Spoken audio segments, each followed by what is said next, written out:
Anong sabi mo? Matanda na ako? Wala na sa kalendaryo.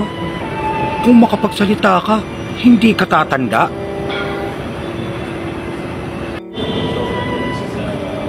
Ano ngayon kung matanda na ako? Bakit? Ibig sabihin ba nun? Wala na akong silbi? Ganun ba ang ibig sabihin nun?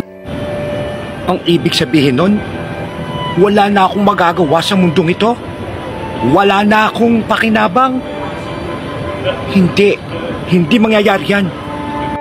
Hanggang hindi ako nababaldado, hanggang nakakagalaw ang katawan ko, hindi ako magiging pabigat sa bansang ito. Kung makapagsalita ka, parang may naiambag ka na dito sa lipunan. Bata ka pa. Wala ka pang ambag sa lipunan. Ikaw ang wala pang silbi. Umaasa ka pa lang sa mga magulang mo.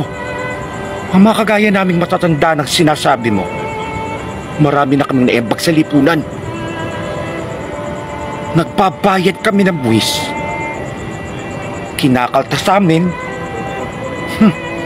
para makinabang ka din. Huwag niyo kaming insultihing mga nakakatanda. Dahil marami na kaming napatunayan. Marami na kaming naiambag sa mundong ito. Tandaan mo. Tatanda ka rin. At huwag sanang mangyari sa iyo na mga susunod na henerasyon ng kabataan